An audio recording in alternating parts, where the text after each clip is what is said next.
Tomorrow is inauguration day, and the president-elect would officially be sworn into office as President of the Republic of Ghana to perform the functions of the office of the president. The Make It Legal.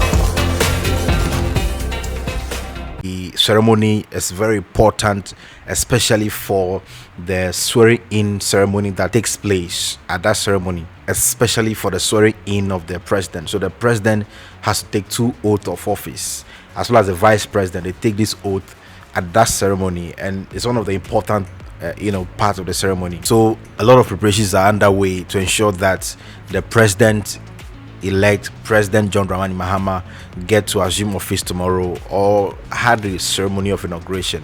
And you can see in these videos a lot of preparations ongoing. The whole city is decorated. You see the Ghana flags everywhere, red, gold, green, as we call it. They are all gracing the occasion, and because of that, we are preparing the grounds well. It's all very colorful. You can see it in the videos. Interesting. And the transition team has also been closely doing their work, ensuring that the inauguration process becomes successful tomorrow. And as you can see some of these videos, we see that the stage is set. The Independence Square is fully set for everything to start. And we also had one of the spokespersons for the transition team also highlighted or informed the public as to the preparation so far, what they have been doing and what to expect, and the kind of orderliness expected of everybody that will be attending the program. So listen to him and hear what he has to say, and then I'll be back with some few more information. That's what you need to know about this the swearing-in ceremony or the inauguration ceremony of President John Dramani Mahama. And so that we keep the Ghanaian public informed and updated on preparations and arrangements so far, this briefing has been organized so that anybody who is interested in this ceremony would know exactly what is happening and what is required. Now, in order to ensure an orderly and well-organized event, 3 zones have been created within the Independence Square for the ceremony.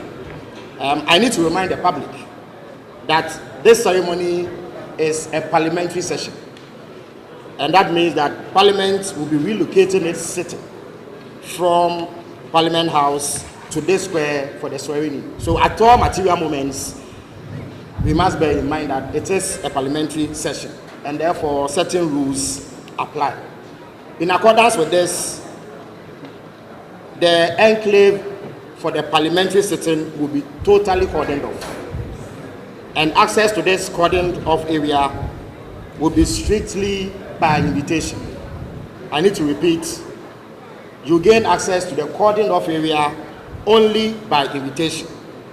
And I wish to remind members of the public and invited guests that they will not be allowed to enter the swearing-in area without presenting appropriate invitation cards. This is extremely important, and it has been done to ensure that there is no unfortunate mix-up and that the event is not disrupted because of unwarranted movements.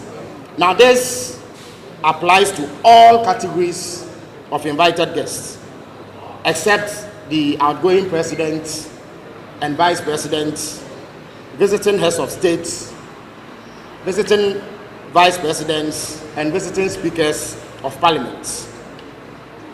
The second zone created for this purpose is in the stands, which is on the left and is known as the ministry's area stand. On the right is the OSU area stand, and these are open to the public. Adequate security arrangements have been made in order to ensure safety and to ensure that guests are seated in an orderly manner. In addition to this, and to create opportunity for as many people as possible to be part of this event, gain access to the immediate environs of the swearing area, are able to witness the event.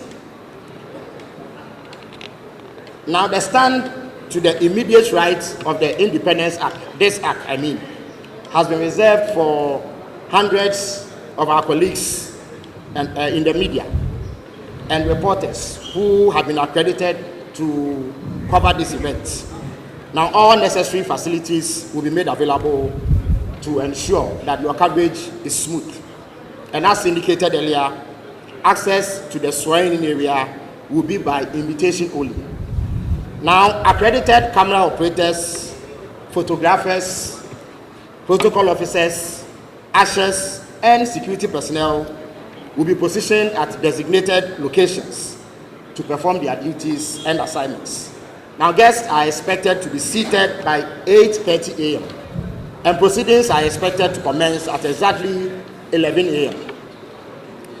Now, the Ministry of Foreign Affairs, the Ghana Immigration Service, the State Protocol Department, and the various security agencies are collaborating with the various missions and international organizations to coordinate the arrival and the extension of courtesies to all foreign guests and visiting heads of state and governments. There will be a welcome party at the airport for arrival and departure ceremonies. Now, as of now, 10 heads of state, 2 vice presidents, 1 speaker of parliament, 2 former presidents, and a host of heads of international organizations, including the Commonwealth, the African Development Bank, and others, have confirmed their participation. Now, in terms of security, in order to create a congenial atmosphere and ensure the orderly movement of persons to and from the square, certain security arrangements have been made. And I need to apprise the Ghanaian public so that they are mindful of it and note it to inform their movements. Now, the following roads within Accra will be temporarily closed to vehicular traffic and will be reopened immediately after the event. Now, the 28th February road from the SEPS headquarters to Castle Road Junction will be closed to the public. The Osu Cemetery traffic lights on the local street will also be closed. The Castle Road from the AU Circle to the Osu Cemetery traffic lights will also remain closed during this event. The Starless 91 Road will be closed at the Ministry's traffic light intersection. Now, traffic from the 28th February road emanating from Laboni, and Osu toward the Central Business District will be diverted to the Salem Avenue traffic lights at the Castle traffic lights to link up with the Oxford Street. Traffic from the John Evans Atamils High Street towards the Black Star Square will be diverted to the Liberia roads at the SEPS headquarters traffic lights and then to the National Theatre traffic lights intersection. Now, motorists from Local Street towards the Castle Road are entreated to use the Ejumaku Street and the Oxford Street. Now, traffic from the AU Circle towards the Castle Road through the Osu Cemetery shall be diverted onto the Abdul Diop and King Hassan roads to link with the Abdul Nasser Gamel Road in front of the Ghana Institute of Journalism. Now, the following arrangements have been made for parking. That is, the following car parks will be available. The back of the Independence Act, which is just behind you. Now, the forecourt of the State House is also available for parking. The Access Bank car park has been secured for the purpose. The Osu Cemetery car park, the Ministry's area is also available for parking. The Ministry of Food and Agriculture car park.